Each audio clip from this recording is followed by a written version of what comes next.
अन्य समाचार पर नजर करिए तो मोरबीना मार्केटिंग यार्ड પાસે દુકાનમાં ઘૂસી યુવક પર હુમલો કરવામાં આવ્યો છે। ધોકા વડે બેફામ માર મારવામાં આવ્યો તો મજાક મસ્તી કરવાની ના પાડતા ગૌતમ નામના યુવક પર ઈસમો તૂટી પડ્યા હતા। યુવકને માથામાં તેમજ શરીરના અન્ય ભાગોમાં ગંભીર ઈજાઓ પહોંચી। મોરબી સિટી એ ડિવિઝન પોલીસે તપાસ હાથ ધરી છે। આવીને માથામાં ધોકા મારી ગયા। કારણ ઓળખીતા છે કોણ છે? હા, ઓળખીતા છે। શું નામ છે? શું કામ મારા એ જૂની એકવાર માથાકૂટ થઈ હતી, ત્યાર પછી મારી વજવડી કરતો, અંકિત કરીને નામ છે। વડોદરા વાઘોડિયા ચોકડી નજીક અકસ્માતની ઘટના બની અને હાઈવે પર અકસ્માતમાં 2 યુવાનોના મોત નીપજ્યા છે।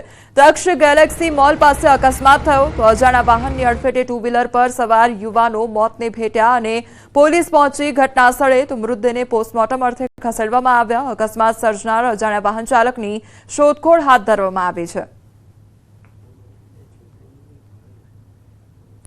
ખેડા જિલ્લા ભાજપ પ્રમુખના નામની જાહેરાત કરવામાં આવી છે। ખેડા જિલ્લા પંચાયતના પૂર્વ પ્રમુખ નૈનાબેન પટેલના નામની જાહેરાત કરવામાં આવી છે। તો ખેડા જિલ્લા પંચાયતના પૂર્વ પ્રમુખ રહી ચૂક્યા છે નૈનાબેન પટેલ। પંચાયતી રાજ સમિતિના પૂર્વ પ્રમુખ પણ રહી ચૂક્યા છે। પૂર્વ મંત્રી ભૂપેન્દ્રસિંહ ચુડાસમાની અધ્યક્ષતામાં આ જાહેરાત થઈ। નડિયાદ કમલમ ખાતે ભાજપ કાર્યકરોની મીટિંગમાં જાહેરાત થઈ છે। મહત્વની બાબત એ છે કે છેલ્લા ઘણા સમયથી ખેડા જિલ્લામાં ભાજપ પ્રમુખની જાહેરાત પેન્ડિંગ હતી।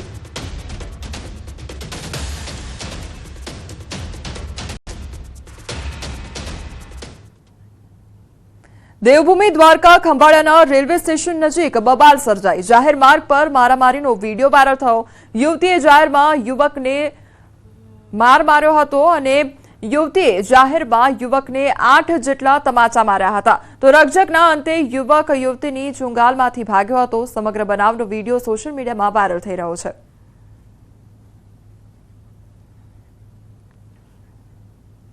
સોશિયલ મીડિયા લોકોની વચ્ચે પગદંડો જમાવી ચૂક્યું છે। સોશિયલ મીડિયા થકી પોલીસ આરોપીઓ સુધી પહોંચી ગઈ છે અને રીલ્સ વિડીયોના આધારે પોલીસ ચેઇન સ્નેચિંગ કરનાર આરોપી સુધી પહોંચી છે।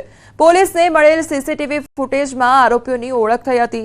તો દહેગામમાં ડબલ મર્ડર કેસમાં ઝડપાયેલા આરોપીની સોશિયલ મીડિયા પર વિડીયો જોઈ ફરિયાદીએ આરોપીને ઓળખી બતાવ્યો હતો। તો આરોપી વનરાજનાથ ઉર્ફે કંચનનાથ મદારીની પોલીસે ધરપકડ કરી છે।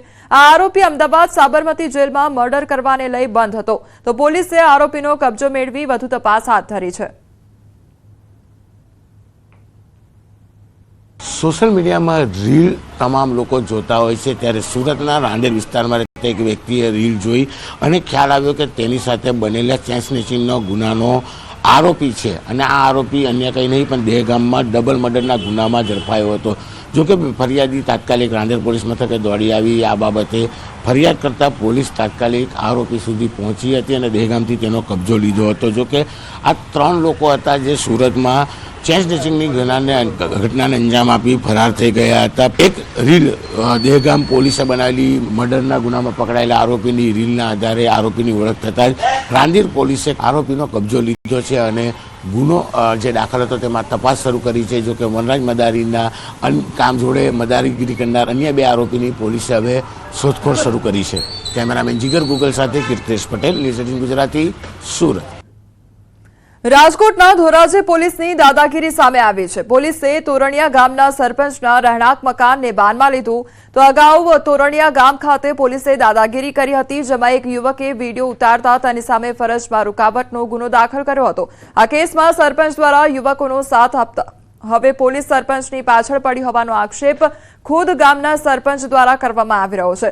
સરપંચના ઘરે રાત્રે પોલીસે ધામા નાખી નોટિસ બજાવી તેમજ આખી રાત ઘર પર વોચ રાખી હતી। પોલીસ કર્મચારીઓ સરપંચના ઘરની દિવાલ પર આખી રાત બેસી રહ્યા હતા અને સરપંચે કંટાળી ઝેરી દવા પીવાની વાત કરી વિડીયો બનાવ્યો છે, જેમાં તેમણે પોલીસ ખોટી રીતે કનડગત કરતી હોવાની પણ વાત કરી છે।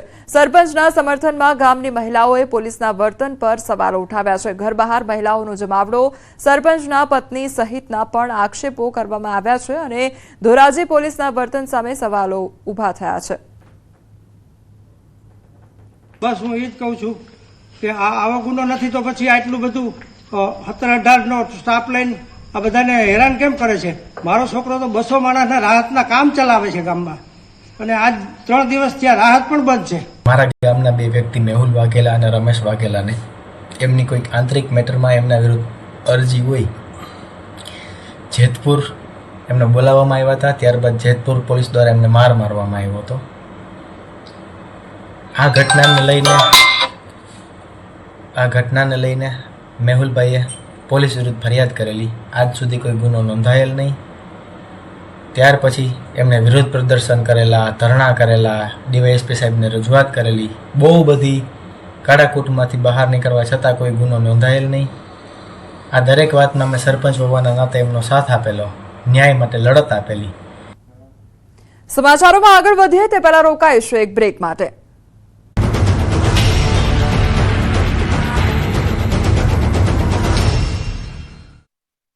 Go get a name. એપ્રિલના અંતથી ફરી ગુજરાત ધકશે. આકાશમાંથી જાણે અગનગોળાનો થશે વરસાદ. ગુજરાતમાં ઉનાળાના ટ્રેલર બાદ એપ્રિલના અંતમાં ફરી ફિલ્મ રિલીઝ થવાની છે. સુરેશ દાદા હવે ફૂલ ફોર્મમાં જોવા મળશે. અત્યાર સુધી ગરમી નથી પડી તેવી ગરમી હવે પડશે. હવામાન વિભાગે આગાહી કરી છે કે 4 દિવસ બાદ તાપમાનમાં વધારો થશે. એપ્રિલના અંતથી આકરી ગરમી પડશે. 3 થી 4 ડિગ્રી तापमान वधी શકે. 4 દિવસ સુધી तापमान स्थिर રહેશે. मतलब 24 अप्रैल से लेकर 27 अप्रैल तक उसके आगे 2 से 3 डिग्री सेंटीग्रेड वृद्धि होने का संभावना है, पूर्वानुमान दिया गया है. અમદાવાદમાં બાંગ્લાદેશીઓના હબ બની ગયેલા ચંડોળા તળાવમાં ફરી સવારથી જ પોલીસે ડેરો જમાવ્યો. ગેરકાયદે રહેતા બાંગ્લાદેશીઓ પર તવાઈ બોલાવવામાં આવી. અમદાવાદ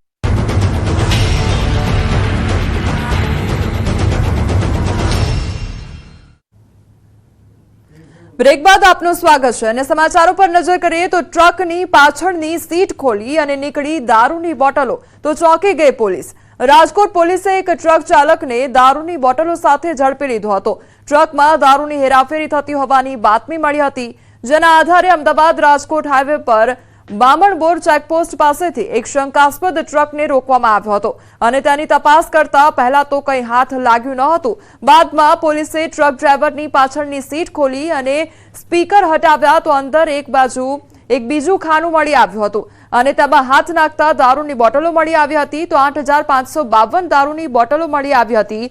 કુલ 14.56 લાખનો દારૂ મળી કુલ 24.66 લાખનો મુદ્દામાલ કબજે કરવામાં આવ્યો છે. રઘુદેવા ચાવડાની ધરપકડ કરી છે. તો આ રીતે બુટલેગરના દારૂ છુપાવવાના નવા કિમિયાને પોલીસે બેનકાબ કર્યો છે.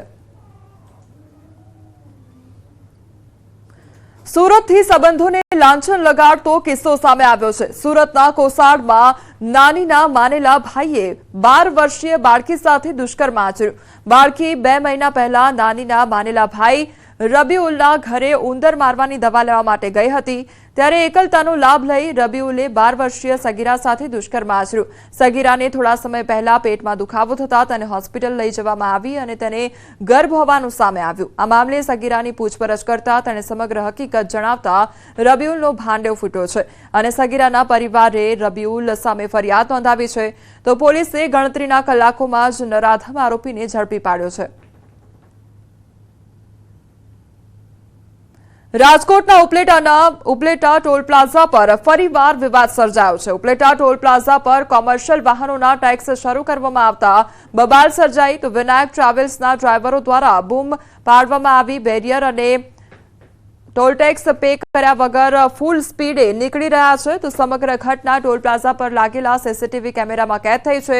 ટોલ સંચાલકો દ્વારા લેખિતમાં ફરિયાદ કરવામાં આવતા પોલીસ ફરિયાદ ન લેતી હોવાના આક્ષેપ થયા છે. તો ઉપલેટા પોલીસ દ્વારા ટોલ સંચાલકોની અરજી ન સ્વીકારવામાં આવી હોવાનો આક્ષેપ થયો છે. ફૂલ સ્પીડે ટ્રાવેલ્સ નીકળતા કર્મચારીઓના પણ જીવના જોખમ ટોલ પ્લાઝા સંચાલકો દ્વારા ઈમેલ દ્વારા ફરિયાદ કરવામાં આવી છે. તો ટોલ પ્લાઝા સંચાલકો દ્વારા કાર્યવાહીની માંગ કરવામાં આવી છે. આ બાબતને લઈ ઉપલેટા પોલીસ સ્ટેશનને મેં જાણ કરવા, મૌખિક વાત કરવા માટે 2-3 વખત પ્રયાસ કર્યો, જે બાબતનો ઉપલેટા પોલીસ સ્ટેશન તરફથી કોઈ રિસ્પોન્સ ખાસ મળ્યો નહીં. આજના દિવસે ઉપલેટા પોલીસ સ્ટેશનમાં એના ઈમેલ આઈડી ઉપર મેં આ બનાવના ફૂટેજ અને આ બનાવની તમામ જાણ કરેલી છે કે આ એક જાહેર પ્રોપર્ટી છે અને જાહેર પ્રોપર્ટીનું નુકસાન કરે કોઈ એવી રીતના તો damages two public property act લાગે છે. એટલે આ બસ ઉપર, વિનાયક બસ ઉપર damages two public property act લગાવવામાં આવે. આના ડ્રાઈવર, આના સંચાલક ઉપર અને માલિક ઉપર કાયદેસરની કાર્યવાહી કરવામાં આવે. મોરબીમાં